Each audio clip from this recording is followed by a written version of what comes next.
Good afternoon. I'm going to give you a little overview. I'll be happy to take some questions, but as you can see, just to manage your expectation, this is a very active scene, so we have a limited amount of information that we're going to be able to give at this point. I'm joined today by Billerica Police Chief Rosa, Fire Chief Tom Conway, Detective Lieutenant Sullivan from my office. At about 10:13 this morning, police received a call of a vehicle that had gone out of control inside the Linway auction. The information that we have at this point indicates that there were several hundred customers as well as a few hundred employees on the property. There was an auction going on, as it does every Wednesday. Cars are moved through the lane so that folks have an opportunity to see them, prepare to bid on the cars. Cars travel a few paces apart. Cars come through, they're seen. A few paces behind that is the next car. A 2006 Jeep Grand Cherokee was waiting to enter, to travel down the lane. The inside of the building has travel lanes alternating with safe lanes where people are able to stand. Red lanes in which the cars drive, blue lanes in which folks are able to stand and look at the cars as they come by. Those blue lanes had a large number of people in that space. As this vehicle began to enter the building, following a pace behind the car in front of it, it suddenly accelerated, traveled through the inside of the building at a very high rate of speed, striking numerous people, and ultimately was brought to a halt by crashing into a cinder block wall at the far end. At this point, we are confirming that one male and two females have died as a result of their injuries.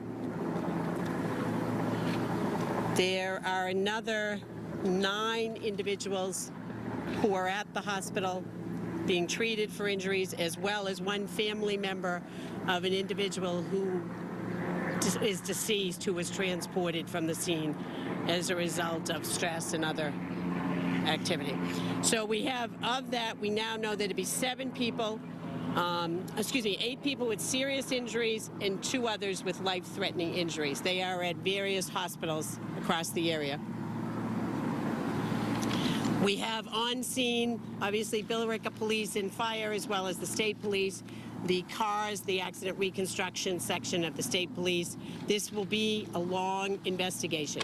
As I mentioned, several hundred people on scene. We're in the process of talking to those folks, gathering information about what happened. They'll be doing a reconstruction assessment in terms of the vehicle to rule out any incident issues with the vehicle, anything else that may have contributed to the accident as well. So it's going to be an ongoing and fairly lengthy investigation. Marian, tell us about the driver. We're told by witnesses he's maybe in his mid-70s. He works there. He may have had some sort of a disability, and then he may have had something happen to him. What we know about the driver is he is an employee of the company. Only employees are allowed to drive the cars at the auction. Folks are gathering around, looking at them. They're being moved through. They're only being driven by employees. The individual who was driving the car is in his 70s. He was driving the car. Did he have a medical emergency? We don't know that. That's part of the things we're going to be looking at in the investigation. Marian, can you just tell us the driver? I know that you ruled out that this was an intentional act.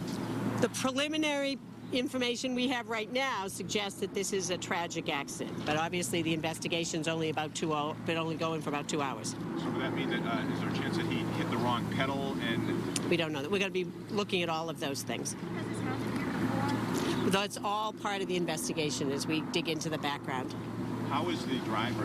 Is he really injured? And he is not. He has not been hospitalized. So does that mean that was not a medical condition? No, he's just not hospitalized at this point. Marian, what about the injuries to the people? Can you describe the injuries? What are they? Head injuries? From what we know at this point, some people have head injuries, a number of back, leg, torso injuries. Is the driver being cooperative? And since he wasn't injured, is he able to tell? It's all part of the investigation at this point. I don't know that. A number of years, but I don't know that.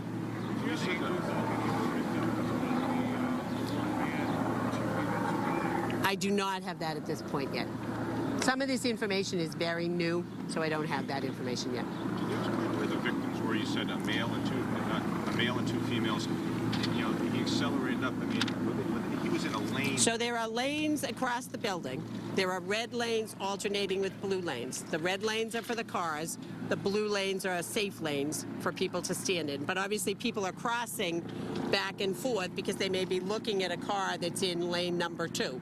So there's a lot of people moving through. The cars are moving across the building fairly slowly, following as you would maybe in traffic, a couple of paces behind each other. As cars exit one end of the garage, other cars are being brought through. So there were folks struck in both the red and the blue lanes. Both people crossing and people standing on the sidelines, if you will. And as we understand, both inside and outside. No, it's inside. Well, there were people outside, but to look at the cars, primarily people would be inside looking at those cars. So all the victims were struck inside the building? We don't know that yet. If there may be folks who were close to the other side of that wall who were injured as well. We're looking at all of that. Can you confirm the distance he traveled? One witness said about 80 yards inside that warehouse. Is that true? It's the length of the warehouse. I don't know the length of that length, but it's a fairly long building. I mean, a number of cars could line up. Is 80 the length yards of the car. a fair estimate? Is that an accurate 80 yards. length of a football field? Yeah, probably about a football field. We're looking at all that. We have reconstruction here. One more question for the end, and then the chief talk. Can you say anything about the first responders, their family, their police officers who happen to be there on the detail? There are always officers, both fire officers and police officers, who are here on Wednesdays for the detail. I'm working details for the auction because it draws such a large crowd. So there were, in fact, probably about 4 police officers and at least 1 fireman here working details. As you can see, this was a coordinated response. The chief will speak to that. People from a number of departments responding to help both in controlling the scene and obviously assisting the injured. Do you have a video of the accident? That's all part of the investigation as we gather all of that. I'm going to turn it over to Chief Rosa. Thank you very much. I'm not in a position to answer any questions about the incident. I just want to extend our sympathies to the community, to the Linway employees, and especially to the victims and victims' families here. This is a very tragic incident. Again, preliminary information would tell us that this was an accident. We're very grateful for the mutual aid help that we received from many communities around us in the greater Lowell area. Bedford, Tewksbury, Wilmington, the other communities, Burlington, Chelmsford. Just want to especially reach out to those communities and thank them for their assistance. This was a large and chaotic scene, and a lot of bystanders around, so it was a very chaotic scene. We just want to thank all those other first responders who assisted us in this incident today. Chief, any accidents here before? Have there been any incidents that you've had to respond to? That'll all be part of the investigation. Who has oversight for this facility here, like in terms of safety and things like that? Who's the person that has oversight for that? Well, all workplaces are controlled by OSHA.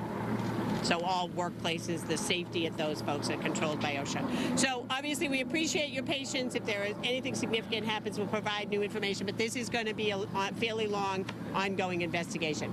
Thank you.